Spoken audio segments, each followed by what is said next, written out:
The Big 12 released its full 2025 slate. Now, some of the non-conference games we knew, some of the matchups we knew, but now we get to see it all laid out in a nice big grid. We get to look at the team-by-team schedules all along the way. And so I guess for, I know we've got a couple teams that we want to turn our attention to.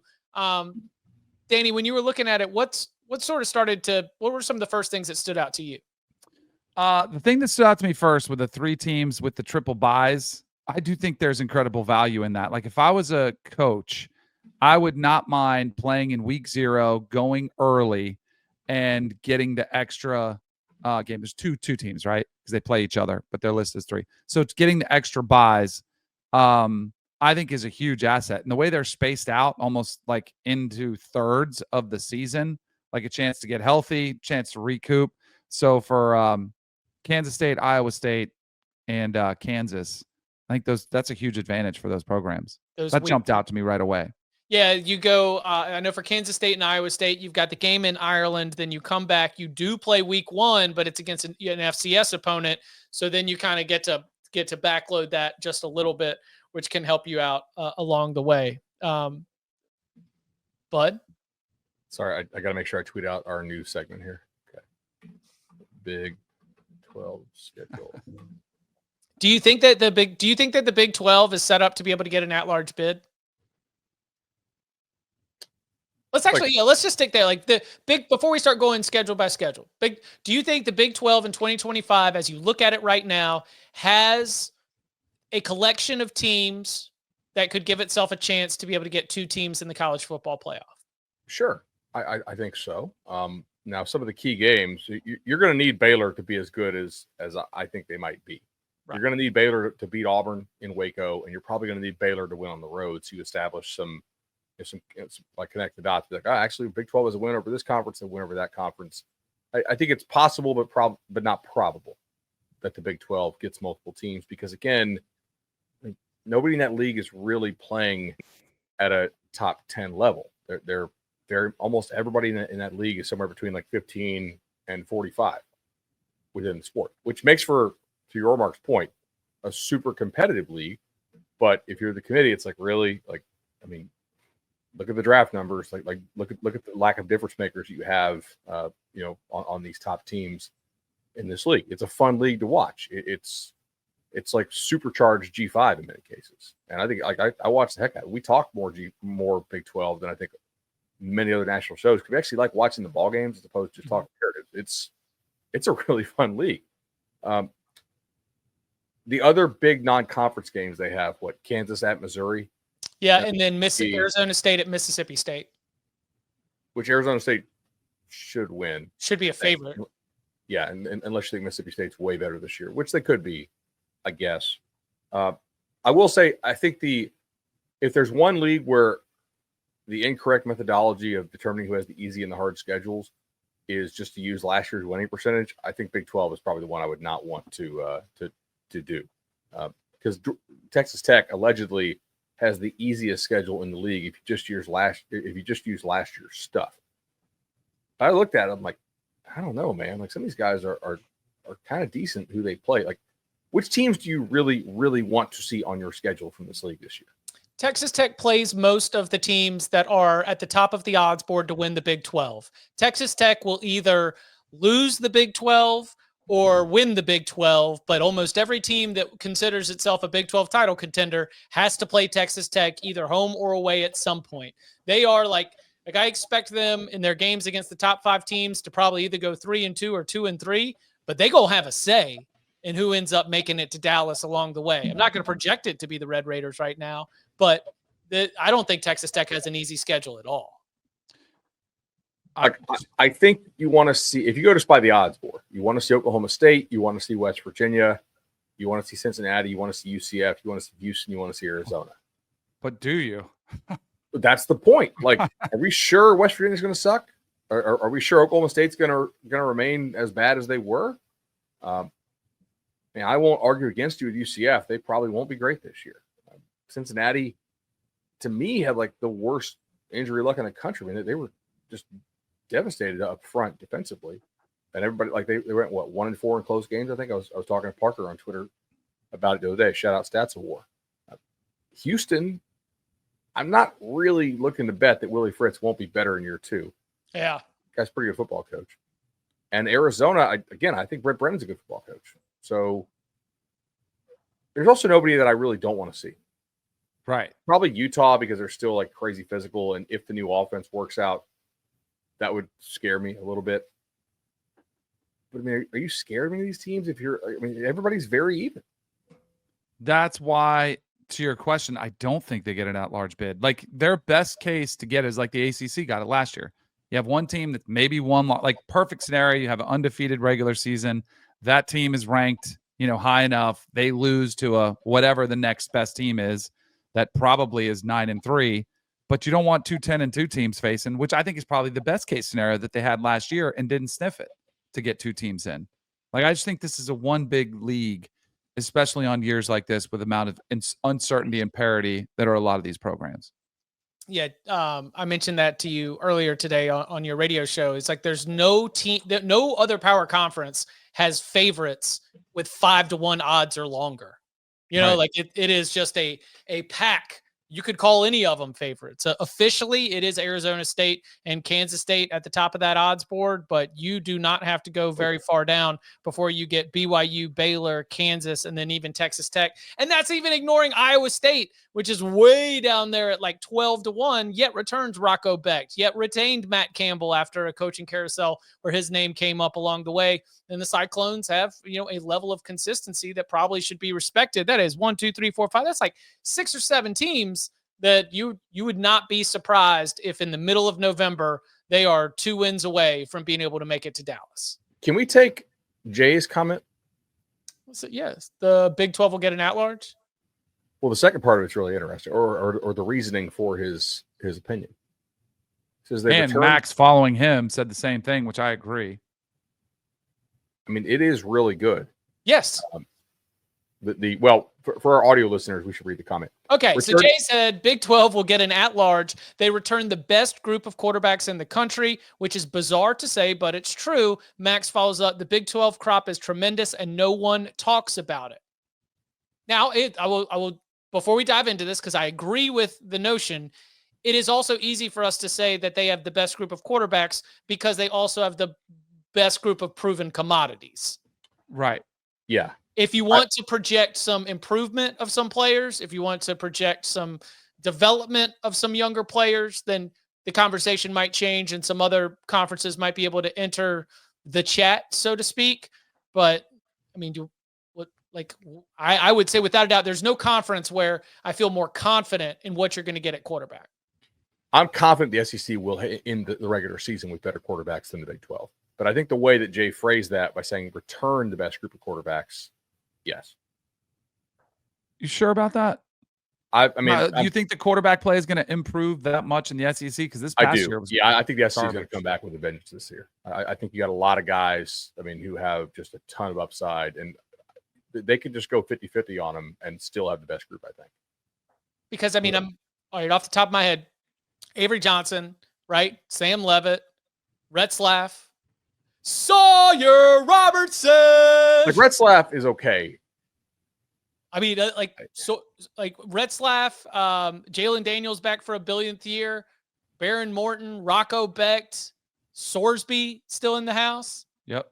This is a real good argument to not have an at-large team, by the way, because there's enough quarterbacks in here who can jump up and bite you.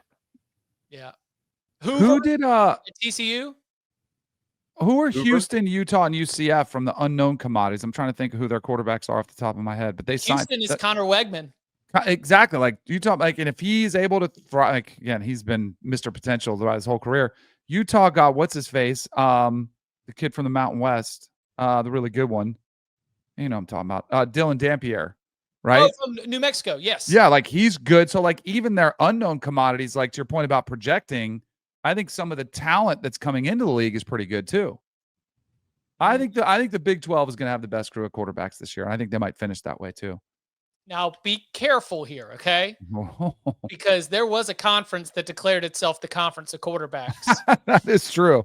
That is true. It did not work out well for the Atlantic Coast Conference when they were boasting all that experience that they had at quarterback, and it did not pan out with being the reason for a lot of success. Is the ACC the worst quarterback league this year of the Power Four, or is it the Big Ten? I think ACC, right?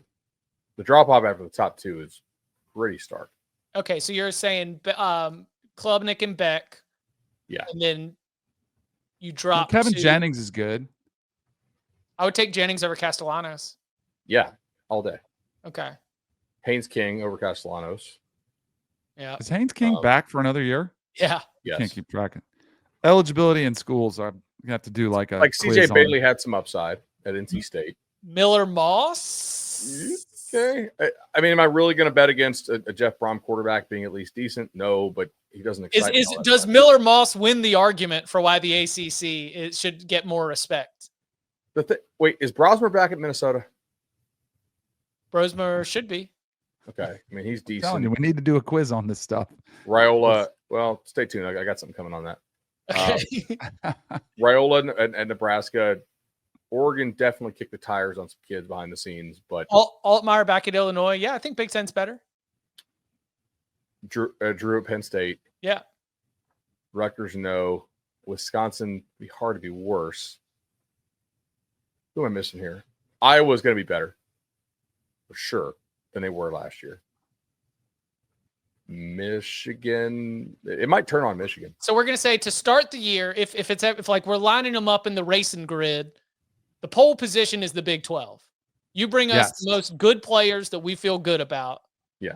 Second spot, probably the SEC, because we've got some players we know are good and then others that we see a little bit of runway for improvement. I think it'd be like pole position Big 12, but betting favorite SEC. Yeah, and then we go to the Big 10, and then we go to the ACC. Yeah. So if Max Johnson comes back and lights the world on fire, ACC maybe moves up a little bit, but we'll see about that along the way. I wanted to highlight a couple of specific team schedules. I know that we've got a couple of those ready. The first one I wanted to identify is the BYU Cougars. And one of the reasons why the BYU Cougars have such an interesting schedule, in my opinion, is because of an abundance of teams that are, again, just according to the odds makers, very much in the middle pack to high-low area of the conference schedule. So in conference, they are going to go at Colorado, West Virginia, at Arizona, Utah, at Iowa State, at Texas Tech, TCU, at Cincinnati, UCF. The names that you do not see on that list, you do not see Kansas State. You do not see Arizona State. You do not see Baylor. You do not see Kansas. And so I was thinking about it, and I was like, man, BYU, based on this draw, based on this schedule, could be going into that October 25th, November 8th, 2 games, an off week in between, both road games. They could be going into that with like 6 or 7 wins. That is right around the time that the College Football Playoff Selection Committee starts lifting its head up to be able to start putting together the rankings that, fair or not, are going to dictate how much movement can be done over the course of the college football playoff race. Guys, I think BYU could be in for another year of high win count, could be another year of contending after finishing tied for first place in the conference standings last year. If I'm looking at all the teams with like winners and losers and observations, is that the Cougars, schedule-wise, are avoiding a lot of the supposed toughest teams and should be set up for another good year. I think Kalani is a good coach. Yeah. As well. That team plays hard. They don't make a ton of mistakes. They're very, very good at home. Like there is some kind of it's hard to beat them in Provo. Altitude as well. Like it's hard. They have a good crowd, but altitude is very real out there as well. Oh, 100%. Yeah. Chip, I think you're on it here. Like they're as high in the ratings as they are as far as like the Vegas stuff. I think because of that schedule, they're the third favorite to win this conference. Right. At FanDuel. and power rating might not put them there. Like they would not No, rating like might not neutral put them field, I further like than- Baylor better. I think I like Kansas better. If you like Texas Tech, Iowa State, Utah, or TCU better, neutral field, I don't disagree with that at all.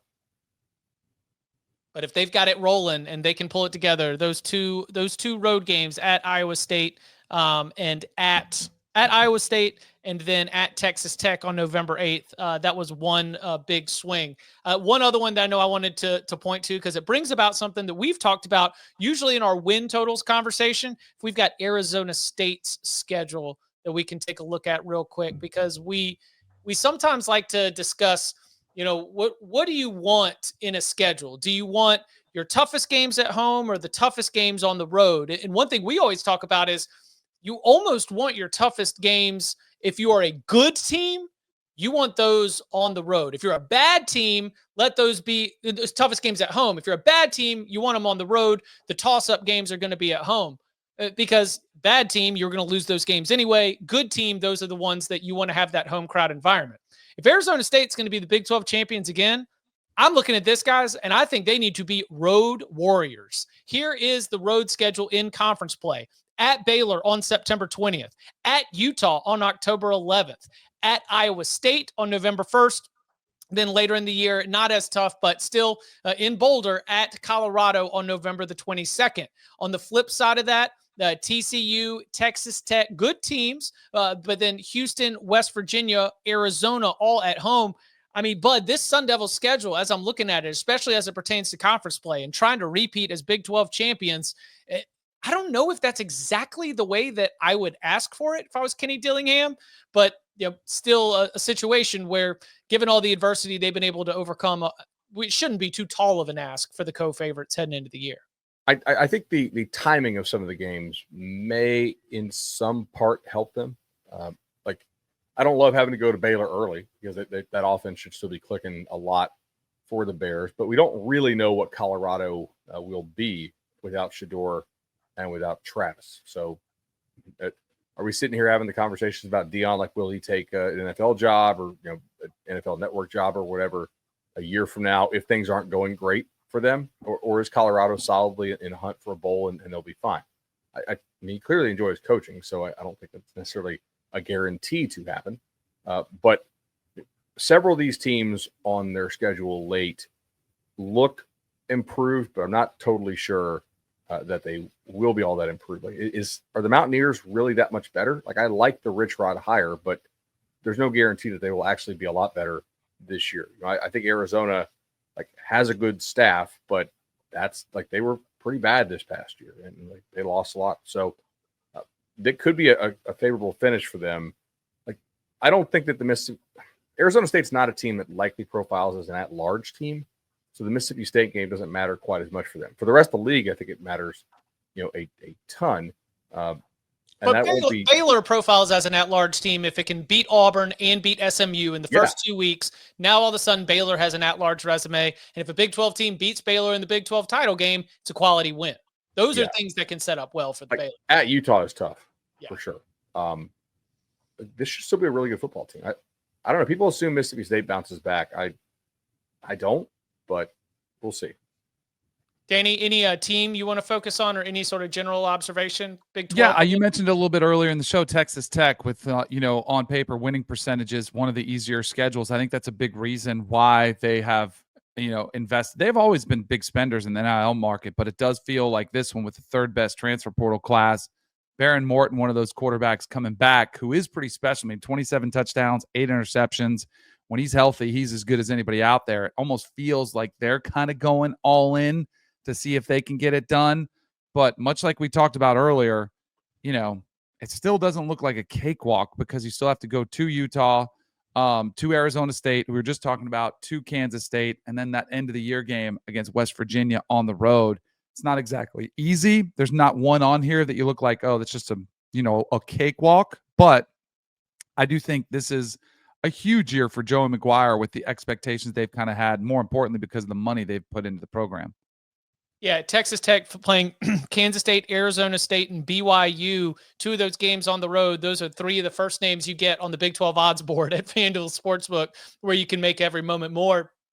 If all the transfers hit, then who knows? You could be controlling your own destiny and winning a lot of quality games. Have you guys played around, like just looking at these FanDuel odds? How many leagues have like 2 or 3 teams with shorter odds to win the league than the Big 12 does? It's all of them.